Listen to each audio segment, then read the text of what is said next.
Hey guys, welcome back to my channel. I am here with such a highly requested look from back in May.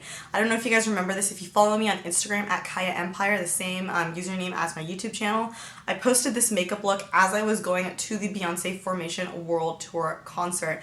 And so many people loved the makeup look and wanted a tutorial, but it took me forever to film it, and I'm sorry, but it's finally here. I was really inspired by the lemonade imagery of the album, and so I incorporated this bright yellow gold and the intense winged liner in the inner corner. I just wanted something really bold and fun and fierce. I hate the word fierce, but I'm using it. This look is surprisingly easy to do.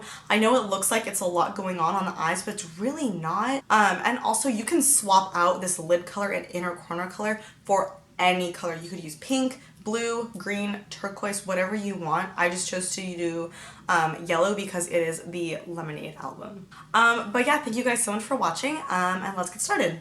Alright, so we're going to be starting with the skin. I'm going to start by using my Makeup Forever Step 1 Mattifying Primer just on my T-zone because I don't want my T-zone to look shiny at all. So I'm just going to press this into my skin.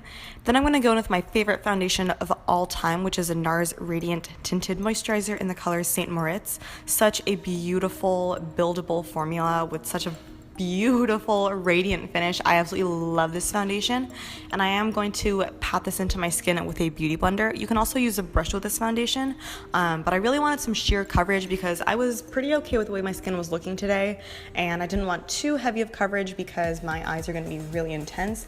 I wanted my natural skin to kind of peek through, but I did want my skin to be glowy, so I did wear foundation.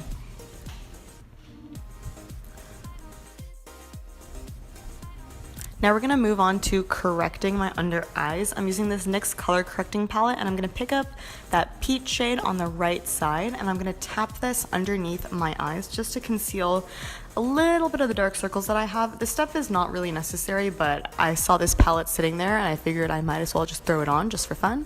I'm also going to pick up this orangey color in the bottom left and pat that right over top because I felt like the peach one is a little too light for me. And then I'm going to use my damp beauty blender to pat that out. Then directly over top, I'm going to use my Urban Decay Naked Skin Concealer in the color Medium Neutral.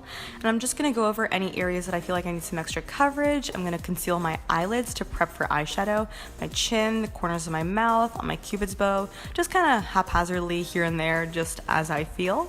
Now I'm going to use my Laura Mercier translucent powder to bake my under eye area. Since I did my foundation first, I need to protect my under eye area from any fallout from the eyeshadow that I'm going to use later. And for eyeshadow, I'm going to be using the Tartelette palette. I love this palette. I'm going to be using the color Force of Nature in my crease. This is such a beautiful transition shade. It's not too cool, not too warm. But anyway, now I'm going in with another transition shade, which is a teensy bit darker and a little more cool toned.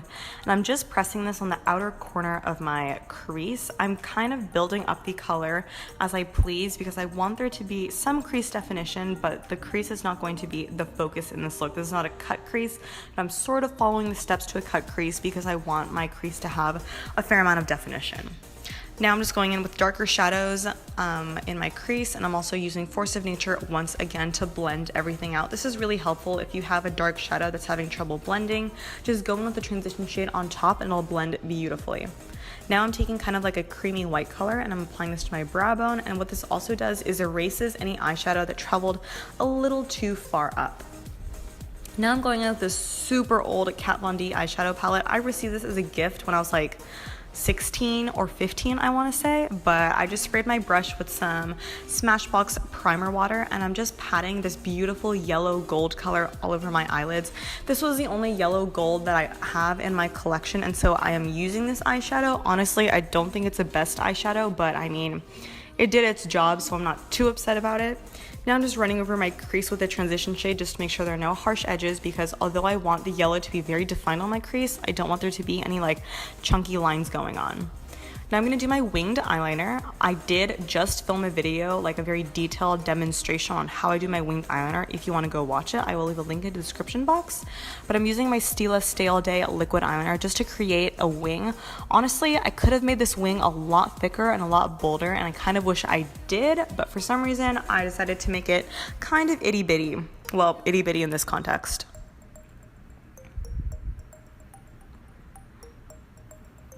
Oh, and at some point I did put Urban Decay Perversion eyeliner in my lower waterline. That's what you're seeing there. Now I'm taking a very dark cool toned brown on a pencil brush, and I'm going to smudge this on the outer half of my lower lash line. I'm leaving the inner corner of my eye blank because we're gonna do something later.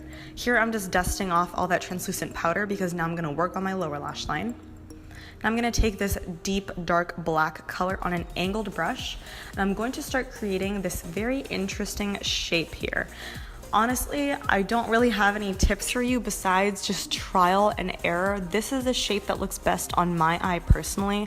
I much prefer to go in with a dark eyeshadow as opposed to like a liquid liner, which some people suggest doing, because I think eyeshadow is so much more forgiving and you can kind of buff out any edges that you feel like you messed up on. Now I'm taking that same yellow gold color on a very, very teeny tiny brush, and I'm putting that in the inner corner because I want that pop of yellow in the inner corner. Now I'm taking that cool tone transition shade. I'm starting to kind of smoke out and smudge that dark line. I don't want it to be just a thick, harsh line. I do want the edge at the bottom to be diffused. So I'm gonna start using lots of shades to kind of build a shadow underneath that dark line. It's okay if the shadow leaves, like the black eyeshadow starts to fade, because that's gonna happen, it's inevitable. So you can always go back in like I'm doing here to bring back that intensity and make the top part very sharp and clean.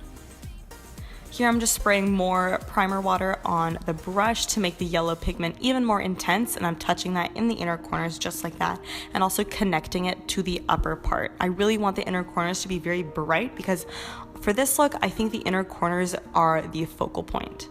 Here I'm taking MAC Nylon eyeshadow and I'm popping that in my inner corners, and I'm also connecting it to the bottom and upper parts of my eyes. It's just basically a way to connect the entire eye look in that inner corner.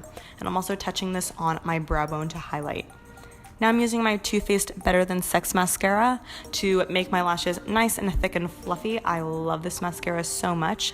I ended up not using falsies in this video because, I don't know, I just felt like false lashes was kind of like overpower the look, so I just kept my lashes natural.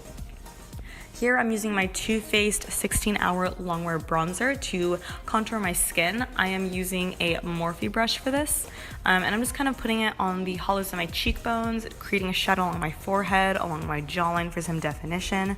And then because I want to bring some warmth to my skin, I'm using my Makeup Forever Pro Bronze Fusion in the shade 30M, and I'm just basically going on top of all of those areas just to add some warmth, because this bronzer is a little more warm and golden than the Too Faced one. Now I'm applying a Becca blush in the color Snapdragon. This is one of their luminous blushes. I really just wanted a nice golden peachy color. You could have used NARS Orgasm, that would look really beautiful too. Now I'm using Becca Champagne Pop Pressed Highlight to highlight my cheekbones with a Morphe M501 brush. I think I probably put too much highlight on here, but in the future I would probably put less highlight, but for the sake of this look, I don't know, I was really feeling my highlight that day and I kept piling it on, so that's what happened. I'm also putting this above my eyebrows because I just love the look that it creates, where it kind of like lifts the arch of your brow. I'm also touching this underneath my brows just to intensify that highlight there, and I'm also dusting this on my Cupid's bow as well, and also on the tip of my nose and slightly on the bridge of my nose. Since we did use a mattifying primer there, I felt very safe putting a shimmery highlight.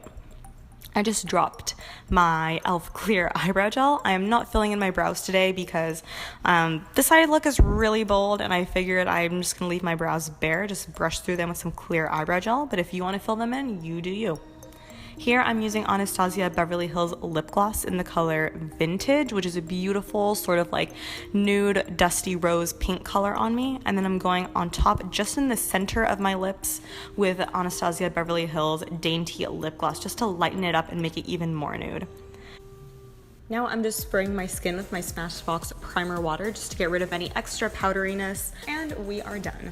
Alright, so that is it for me. I hope you enjoyed this tutorial and you found it informative. You learned this lower lash technique. Like I said in the intro, you can totally swap out the lid color and inner corner color for something else, but really the thing I want you to stick with for this tutorial is that really intense cat eye that we have going on.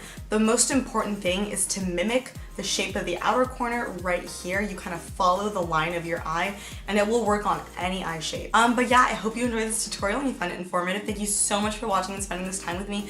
I hope you have a beautiful week and I will see you in my next video. Bye.